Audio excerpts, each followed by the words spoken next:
And as I have promised last time, this will be, or the topic for today will be about yung effect, the result that is expected ng prayer and meditation natin in private upang tayo ay maging pagpapala sa ating mga kapatid sa pananampalataya sa tuwing tayo, hindi lamang sa araw ng linggo, pagsamba, ngunit sa mga pagkakataon na ibinibigay ng probidensya ng Diyos ay magkasama. Pwedeng may mga instances kahit mga hindi planado na bigla tayong nagkaroon ng unexpected na pakikisama sa ating fellow na believer, at ang nais natin mangyari sa anumang setup na tayo ay magkaroon ng pakikisama sa isa't isa ay maging tunay na pagpapala ang ating pagsasama. Hindi man tayo direktang mag-usap sa lahat ng pagkakataon, ngunit pagka tayo nasa presensya ng iba, mahalaga rin na hindi man tayo nagkakaroon ng pakikinig kung ano man ang sinasabi ng isa't isa, kasi nga we cannot expect that we will always be interacting or talking to each other at all times. But nonetheless, ay nasasaksihan sa ating mga buhay yung kalaguan na siyang nagiging encouragement para sa bawat mananampalataya na imodelo ang pag-ibig ni Kristo, imodelo at ipakita o ilantad ang buhay na inaasahan sa isang makasalanan na nagiging mananampalataya ng ating Panginoong Jesucristo. So medyo nagkaroon ako ng revisions compared to the title that I have said last Sunday, pero parehas pa rin naman yung thought nito. But instead, the title that I have revised is this: Drawing Close to God Makes Drawing Close to Brethren a Blessing. Ulitin ko po ulit: Drawing Close to God Makes Drawing Close to Brethren a Blessing. Kasi kung nakaraan, ating tinalakay na dapat sa ating pakikisama sa Diyos, ang isa sa pangunahin at inaasahang bunga ay yung individual na maturidad. Ngayon, we're talking about the maturity in a collective sense. At pag sinasabi natin collective sense, we're talking about the maturity that is expected in the church. Or hindi lang basta in the church. No, it has nothing to do, or we are not limiting it sa location natin. Kasi minsan iniisip na iba, pag sinabing in the church, sa premises lang ng iglesia, pero as the church. May inaasahan na kalaguan sa ating lahat bilang iglesia, as the church. Every individuals in the church are the church. Kaya ang tawag natin dito ay sanctuary. Diba? Ito ang ating premise. Ito yung ating pinagdarausan ng ating mga aktibidad bilang iglesia.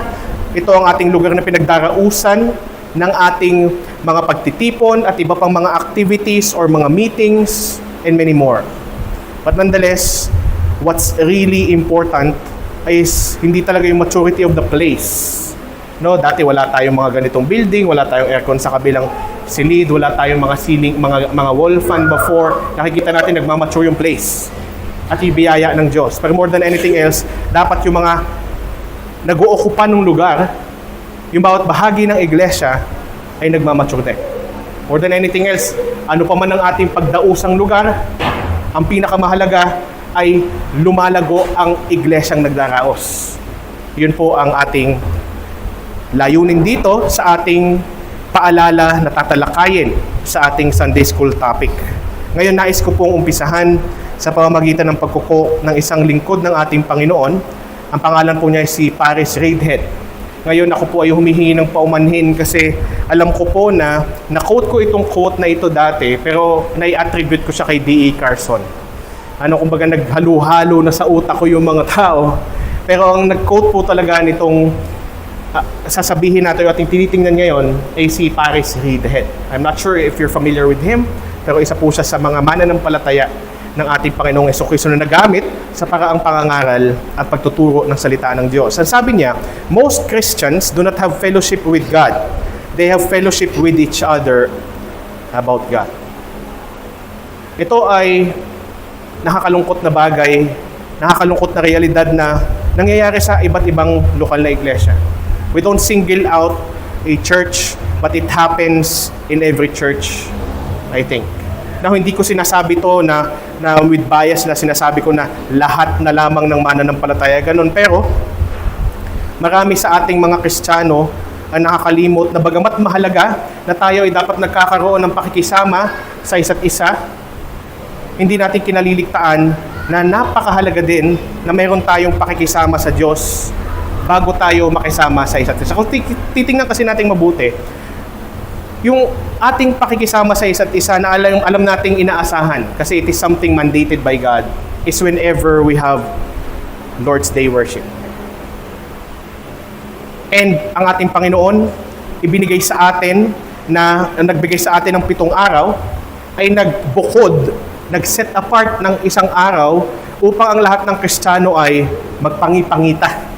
Magsama-sama, hindi lamang magpangipangita at magsama-sama, ngunit sama-samang sambahin ng Diyos, sama-samang magpaalalahanan tungkol sa Diyos, sama-samang magpalitan ng kanilang mga karanasan upang makatulong sa ating kalaguan bilang Kristiyano at sama-samang sambahin, papurihan, sama-samang itaas, luwalatiin ang ating Panginoon.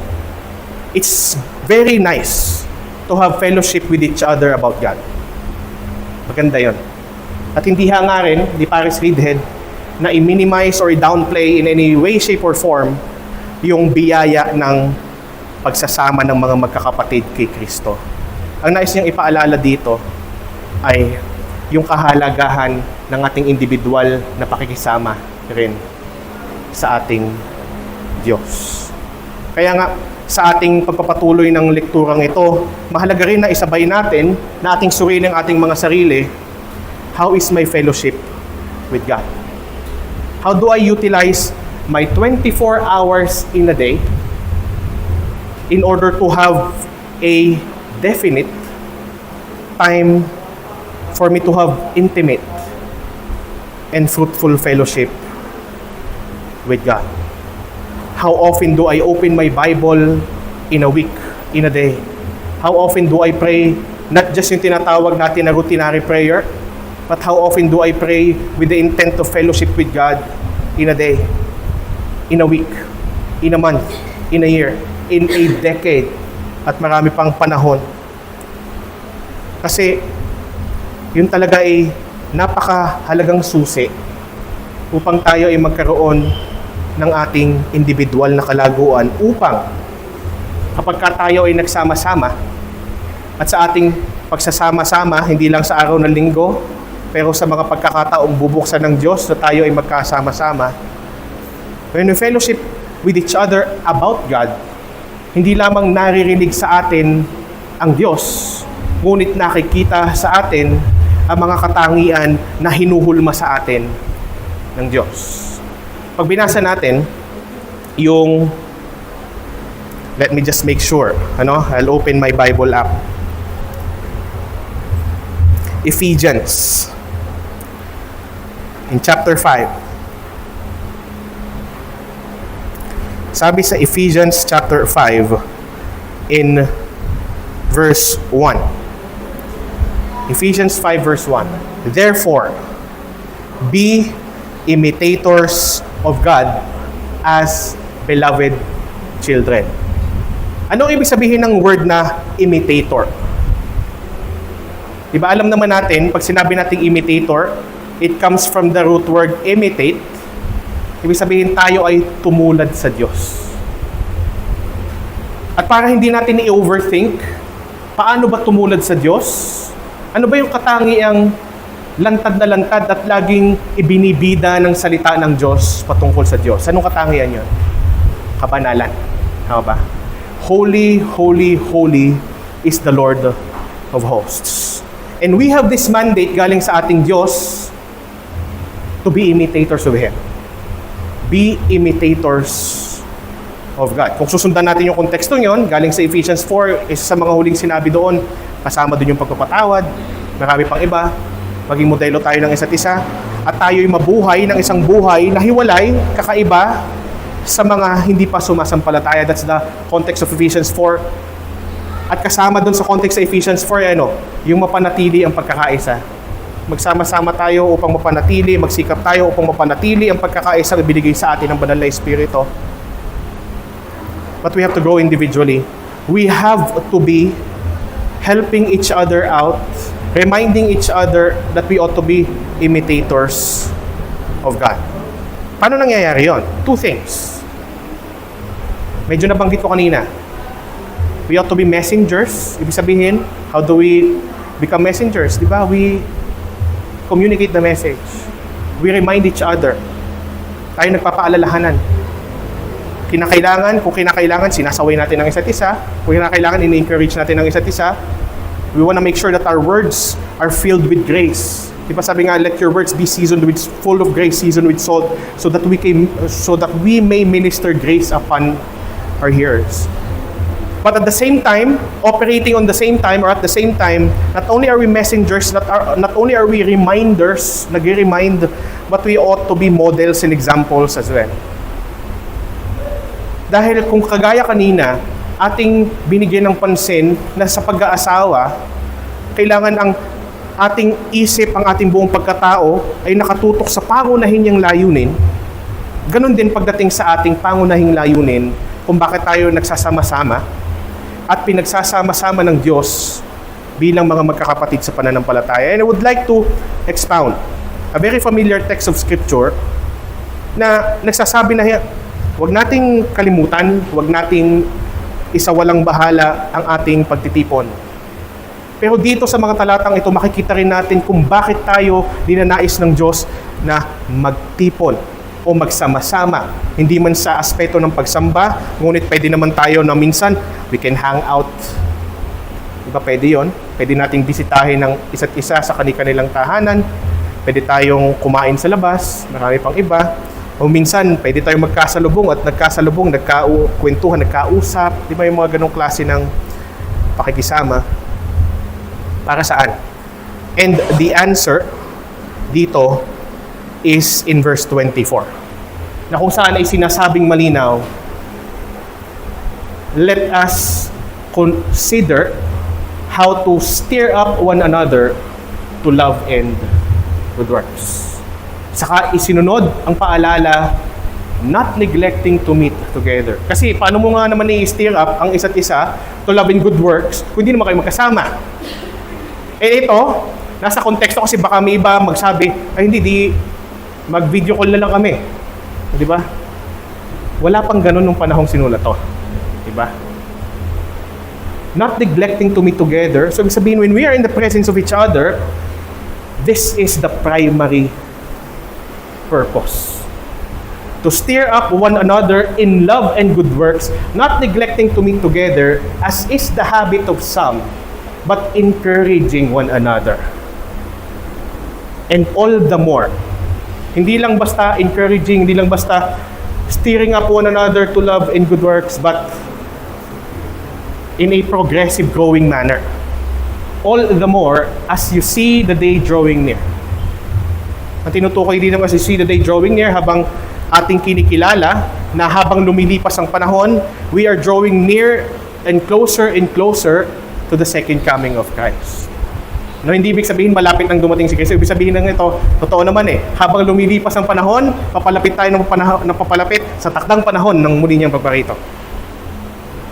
So, yun.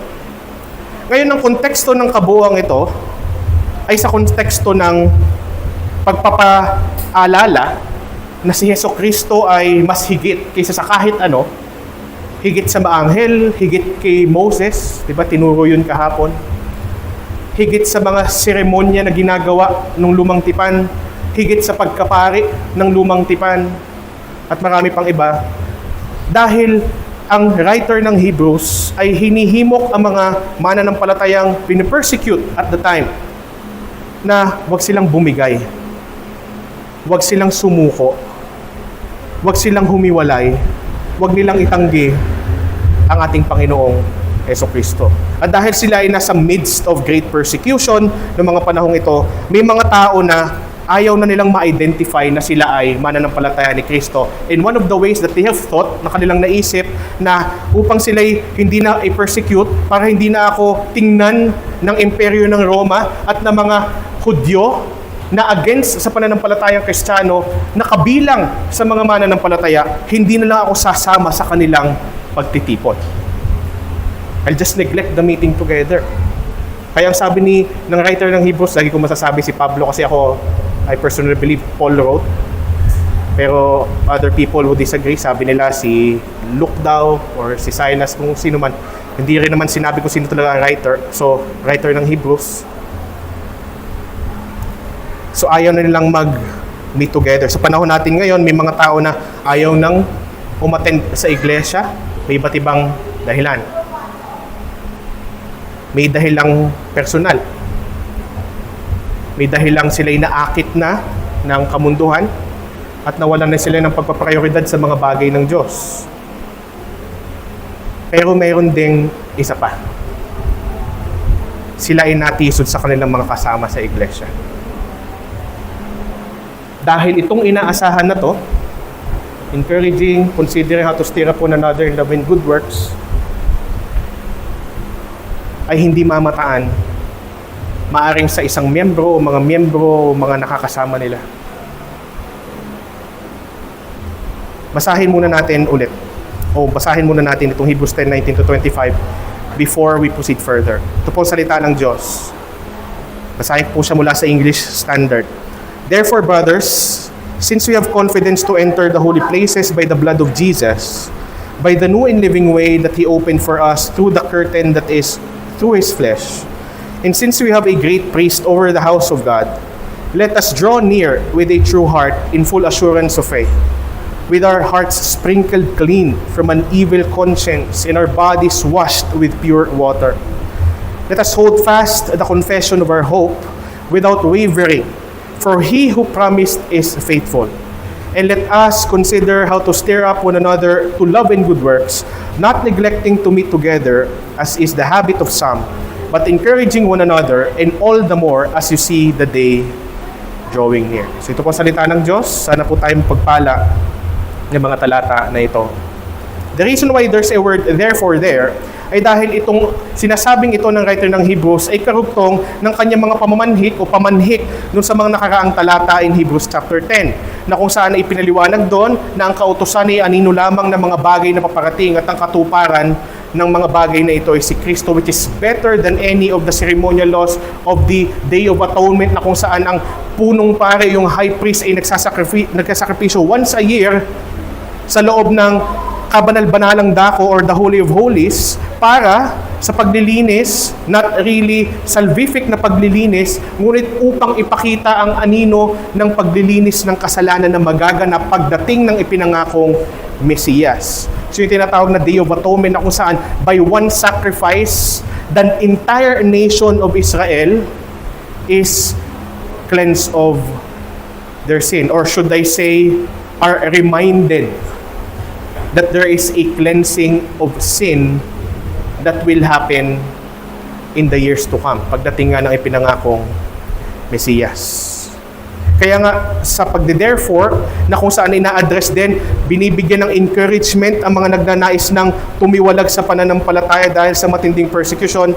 Sinasabi niya ang kahalagahan that si Christ ang better sacrifice, at sa kabila ng mga persekusyong nangyayari ay napakalalim at napakatinding biyaya ang kanilang tinanggap mula sa Panginoon, upang basta-basta na lamang nila iwan ang ating Panginoong Hesukristo. At dahil sa ating Panginoong Hesukristo, magandang tinalakay kahapon, Christ is also our high priest. At ang minimediate ng pari ay siya ang mediator of righteousness. Siya ang nag-aalay upang mapatawad ang kasalanan ng mga inire-represent niya ng mga tao. At dahil sa ating Panginoong Hesukristo na nagsilbing ating punong pare, sa kanyang ginawang sakripisyo, sa na nagsakripisyo, 'di ba? Siya yung priest that gave the sacrifice to the Father, but He Himself was the sacrifice. He is both the priest and the Lamb of God, without blemish or spot, that takes away the sin of the world. Ano yung isa sa mga benepisyo ng ginawang ito ni Kristo? Now we have confidence to enter the holy places by the blood of Jesus. Binanggit din kahapon yung katotohanan ng priesthood of the believer. Makikita natin yan sa 1 Peter chapter 2, na kung saan ang ibig sabihin ng katotohanan ng priesthood of the believer, hindi na natin kailangan ng mga taong mediator para tayo ay makapasok o tayo ay mapapunta, hindi man in a face-to-face sense, pero tayo magkaroon ng tunay na pakisama sa presensya ng Diyos. We can enter the presence of God by the blood of Jesus Christ. Because we have been cleansed, kasama sa cleansing, we have been forgiven, we have been redeemed, and we have been reconciled. And until now, sa kalangitan, the God-man, Jesus Christ, is still mediating for us. Pero sunod niyang sinabi, dahil tayo'y makalalapit sa Diyos. Di ba napakahalagang bagay na yun? Meron tayong kumpiyansang lumapit sa Diyos. Meron tayong kumpiyansang lumapit sa ating Panginoon na sa kabila ng kanyang kabanalang matindi na hindi may kukumpara kahit saan, ay nagbigay sa atin ng kanyang anak. Ang sabi ni Pastor Jonathan kahapon, in whom the Father is most delighted. Most delighted. This is my Son in whom I am well pleased. My soul is delighted with my Son. Paulit-ulit yung sinasabi ng Ama sa anak. And yet, the Son in whom He is most delighted became our atonement. Became our substitute. Di ba nabanggit ko nung mga nakaraang linggo, napakamahal ng binayaran ng Diyos upang tayo'y tubusin at ipagkasundo sa Kanya. At bahagi ng pakikipagkasundo sa atin ng Diyos ay ang paglapit.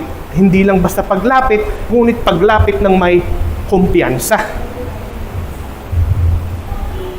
At alam ko, sa immediate nitong konteksto, ang paglapit ditong magkumpiyansa dahil ang panawagan dito ay wag i-neglect ang pagsasama bilang magkakapatid sa mga pagtitipon. Pero alam natin na in its extended application, hindi lamang naman ang pagsasama natin bilang magkakapatid sa pananampalataya ang natatanging paraang ibinigay ng Diyos upang tayo lumapit sa Kanya. Alam naman natin kaya sa ating pananalangin, kapag tayo ay naghahanda sa pagsamba, ating sinasama sa ating kahilingan sa Diyos na tayo paunlakan ng Kanyang presensya. Dahil tayo bilang iglesia sa tuwing tayo sumasamba o kahit ngayon tayo nag-aaral, ay nagnanais na samahan tayo ng Diyos at tayo nasa presensya ng Diyos ngayon. Pero hindi lamang yun ang natatanging paraan upang tayo mapa sa presensya ng Diyos. Always remember, there is never a time that you're all by yourself, that you're only by yourself. Kasi the word alone itself means all one. Pagka tayo ay alone, first consideration should be, I may not be with other human beings, but I am all one with God right now. Pero pwede tayo, kahit sabihin natin, hindi, malapit naman ako lagi sa Diyos. Kung nandyan naman siya lagi, di malapit kami. Pero ang tanong, meron ba kayong nagiging pagsasama? Ano yung pinagkaiba noon? Pwede nga isang tao ay nasa presensya natin, but we're not necessarily interacting. And when we're not interacting, we're not getting something out of one another. We're not learning from each other. Yan, ang buwara, nandiyan si Janeco. O pwedeng nandyan siya, pero wala naman kaming nagiging pag-uusap, wala kaming nagiging talakayan, wala kaming mapupulot sa isa't isa. Wala siyang maituturo sa akin, wala akong matututunan sa kanya, and vice versa. Kaya dito, ang konteksto ng we have confidence to enter the holy places by the blood of Jesus, tayo ay hinihimok na hindi lamang basta i-neglect ang pagtitipon, ngunit wag nating i-neglect by its extended application ang mga pagkakataong tayo ay may kumpiyansang lumapit sa presensya ng Diyos. At alam natin kung anong itinaguyod ng ating Panginoon na kasangkapan ng biyaya for that to happen, and that is through prayer and through meditation. Remain in me and I will remain in you. If you remain in me and my words remain in you, ask anything and it shall be given. Because apart from me, you can do nothing. Apart from me, you cannot bear fruit. Jesus said in John, in the book of John, recorded in the book of John, verse 20, by the new and living way, ito pa, tandaan niyo itong mga salitang to. Kung gusto niyo, kung may Bible kayo, pwede niyo i-underline, i-highlight. Dahil sa ginawa ni Kristo, we have confidence to be in the presence of God. And He what? He opened it up for us. Binuksan niya, through the curtain that is through His flesh. Sa pamamagitan ng kanyang naging pagdurusa at kamatayan. And since we have a great high priest over the house of God, again, hindi ko binabali yung konteksto na ito'y tungkol sa pagtitipon. Let us draw near with a true heart, in full assurance of faith, with our hearts sprinkled clean from an evil conscience, and our bodies washed with pure water. May kumpiyansa tayong lumapit sa Diyos sa pagtitipon maging sa ating pribadong oras through prayer and meditation, because the Lord opened it for us sa pamamagitan ng pagsasakripisyo niya sa kanyang pagkakatawang tao, kamatayan sa krus at muling pagkabuhay, na nanatili ang ating punong pari sa atin. Kaya ang panawagan, tingnan nyo, simula dito, makakakita kayo ng series of let us. Tayo na. Tayo. Let us draw near with a true heart in full assurance of faith. Pag tayo lumalapit sa Panginoon sa kahit anong kaparaanan, pagsamba man, Sunday school, o kaya sa ating pribadong oras, it shows how much we trust the Lord. Every single second sa ating buhay, in our experience, should be a reminder that we ought to trust God. Mula na rin sa bibig ni Hesus Kristo kasi. Since ang ating pursuit dapat ay mga bagay ng Diyos, mga bagay na mabuti, hindi lang sa paningin ng tao, pero most importantly sa paningin ng Diyos. Sinabi ni Kristo, apart from me, you can do nothing. Tama ba? Nabanggit natin din noong nakaraan, the only thing that we can do all by ourselves is to sin. But if things related to holiness is concerned, apart from Christ, we can do nothing. Kaya nga, when we draw near, yun ang una, kailangan draw near. Mga kapatid, lapit tayo sa Diyos. Hindi lang pag magkakasama tayo. Kapag mag-isa ka din. Kapag mag-isa din tayo. Dahil kailangan mo lagi ng pagpapahayag. At kailangan mong mapaalalahanan. Kailangan mo magtiwala sa Diyos. Sa mga hangaring mabuti. At yun yung ating obligasyon eh. At dapat yun din ang ating hangarin. The things good by the standards of God. Let us draw near with a true heart in full assurance of faith, with our hearts sprinkled clean from an evil conscience and our bodies washed with pure water. Let us hold fast the confession of our hope without wavering. Ano ba yung confession of our hope? Ano yung talamak na confession nung panahon nila? Jesus is Lord. Tama si Den. Diba? Jesus is Lord. For he who promised is what? Faithful.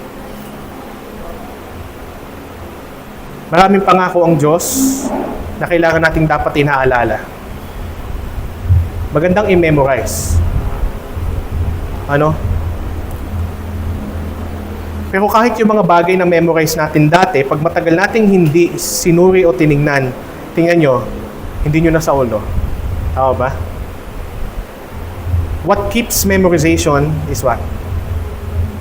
Repetition. At napakadaming pangako ng Diyos na dapat lagi nating tinututukan.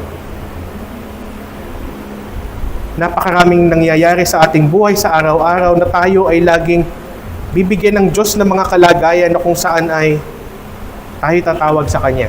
Whether in moments of convenience na tayo magpapasalamat o di kaya naman ay moments of despair or not despair, hopelessness yon, moments of suffering or inconvenience. Pero tingnan nyo yung order, no? Bago to, ito muna. Kuha nyo? Before we become a blessing when we come close to our fellow brethren, we are encouraged to draw near to God first. Kasi alam nyo, napakahirap gawin ito kapag wala tayong pakikisama sa Diyos. Tingnan nyo. Pag tayo ay walang personal at regular na pakikisama sa Diyos through prayer and meditation in the whole week, tas bigla tayo magsasama-sama, oftentimes na nangyayari, it's either we become stumbling block to one another or we get stumbled so easily. Diba nabanggit ko nga, hindi porket nakita mo na nga yung lubak, magpapatisod ka pa. Pero hindi rin tama na tayo yung gumagawa ng mga lubak na pwedeng katisura ng iba. Kasi yung pag naging stumbling block tayo ng iba, o di kaya naman we are so easily stumbled, this won't happen. Steering up together in love and good works. At kahit pa ating paalalahanan ng isa't isa na ating dapat pinupursu yung mga bagay ng Diyos, itong inaasahang buhay sa atin, and so on. Pero kung yun naman ay walang nagiging kaganapan sa buhay nung nagsasabi, kaya nga di ba nung sinabi ni Pablo, itong inaasahang buhay sa inyo, pero anong sabi? Tularan ninyo ako. Yun ulit yung reminder, we ought not just to remind each other of sanctification, we should model it as well.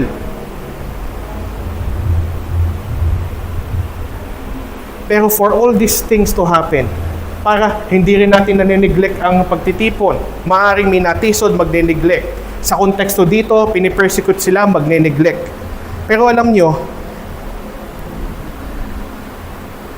ang taong natatali ng mas regular sa kamunduhan at nawawalan ng oras sa Panginoon sa kanilang pribadong oras,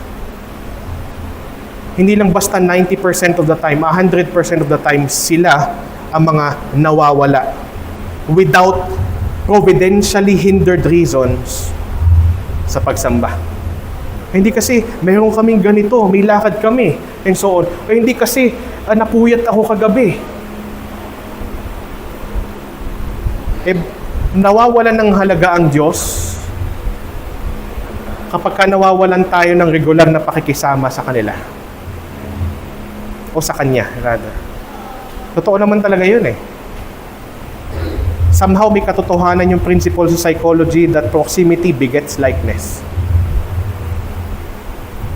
Kasi the more we are near with someone, the more we get to know them. And the thing about God, there's nothing to hate about Him. And so much more to love about Him, we only need to spend time with Him for us to get to know Him more. At kagaya nga ba, yung mga tao ba, spend nila ang kanilang oras, kalimitan. Mag-isa sila, nasa screen sila, nanonood sila ng mga content creators, yung mga influencers. Di ba? Parang eventually, nagiging ganun na rin sila. Who we spend time with holds much influence in our life. Di ba yun yung argumento ng isa sa mga theologians sa kinote natin last time? Pero as we draw near, we have confidence to enter. Dahil binuksan ito ng Panginoon, we are commanded to draw near. Saka magte-take place yung consider stirring up one another in love and good works. Saka tayo magiging encouragement sa isa't isa. Saka tayo magiging maganda o qualified sa tawag nating legitimate reminders, pag-remind, dahil hindi lang naririnig sa ating mga labi, pero nakikita rin sa ating mga buhay. And yes, I know, no one will be perfect in this state, but we are expected to grow.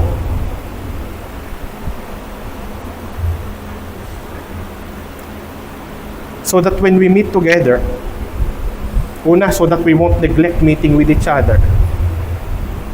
Pangalawa, so that when we meet together, we would really be able to exponentiate. Diba pa yung exponent na tinatawag?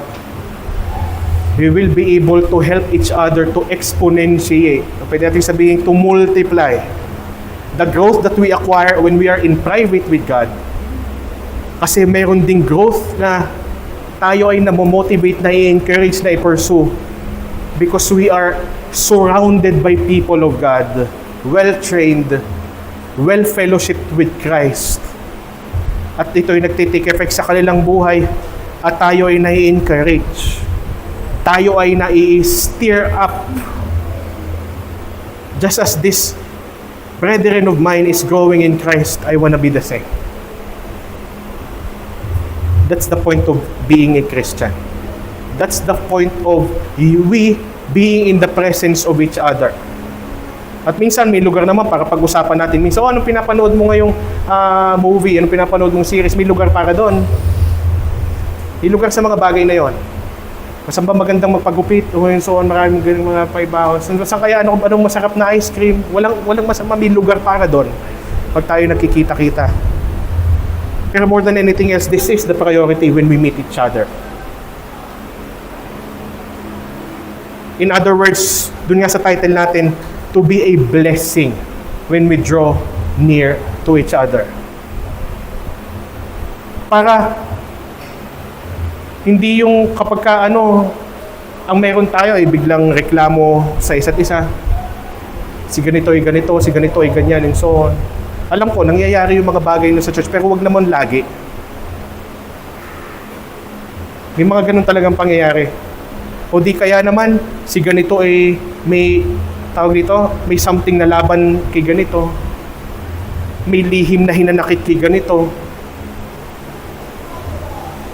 And how can that stirring up of one another to love and good works and encouraging one another, how will that happen? Or how will those happen if we have those kinds of stuff sa ating sariling buhay?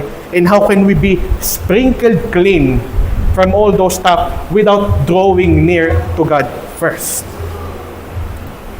Yun yung mga mahalagang bagay. Ang ganda-ganda ng Hebrews 10 kasi, di ba usually nakukote natin siya kapag ka nag-i-encourage tayo, nagsasaway tayo ng mga believer na huwag magtipon-tipon. Pero kung nakikita natin, ang dami natin makukuha sa kanya eh.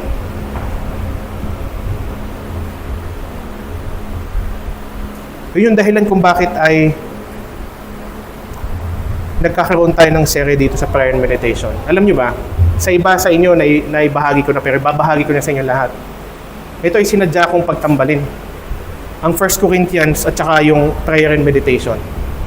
Kasi 1 Corinthians is all about how are we expected to relate with our fellow believer.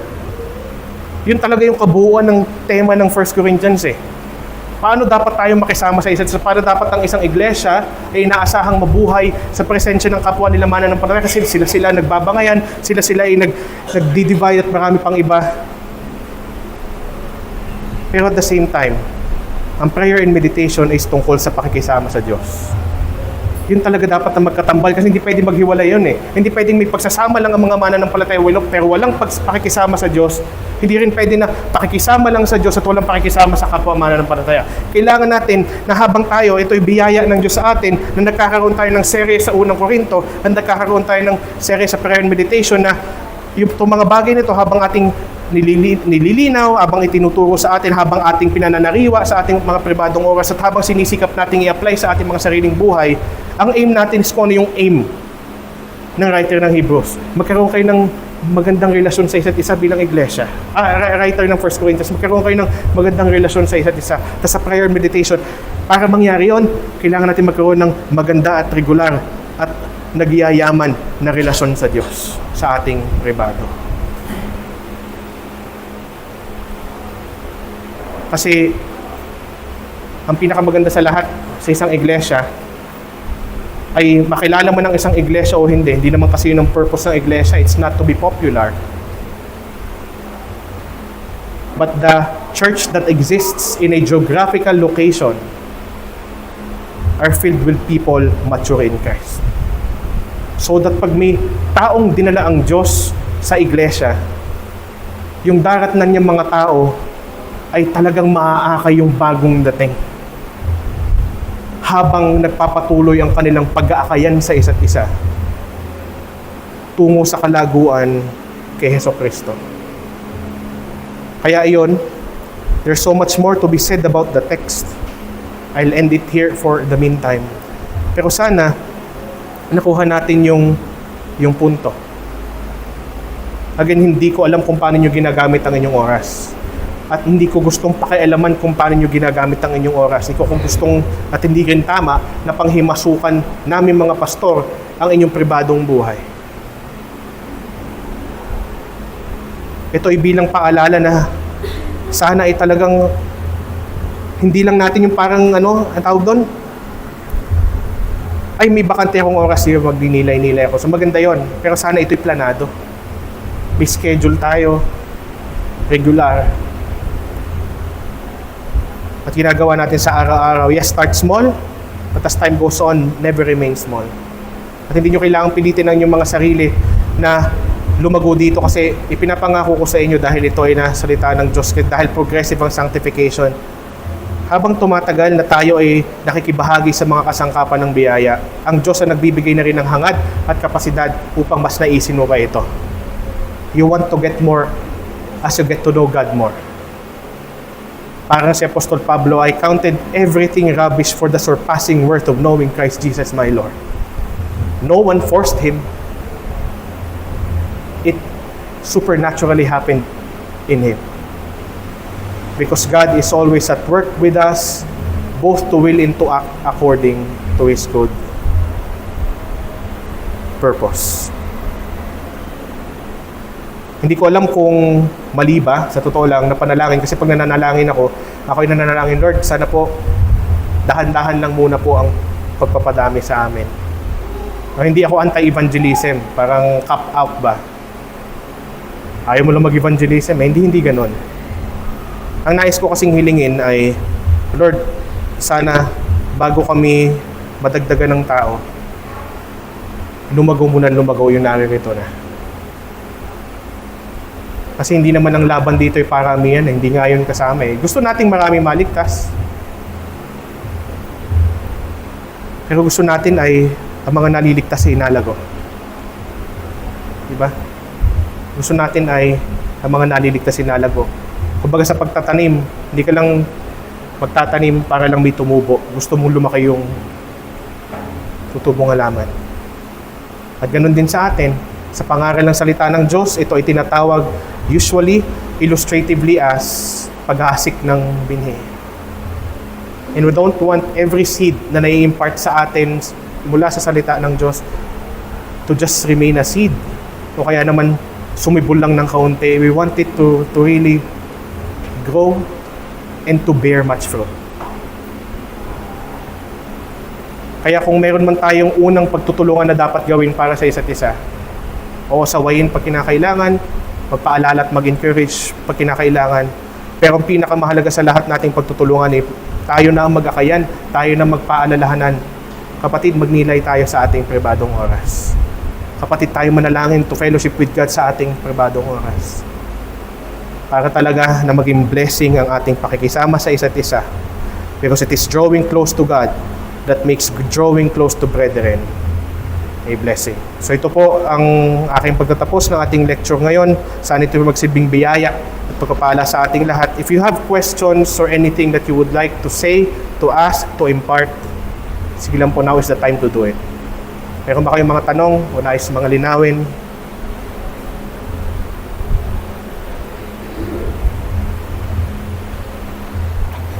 This lecture was taught by Pastor Francis Talon of New Life Reformed Baptist Church. We warmly invite you to join us every Sunday. Our preaching and worship service starts at 9 a.m. Come and hear God's word faithfully proclaimed. To God be the glory.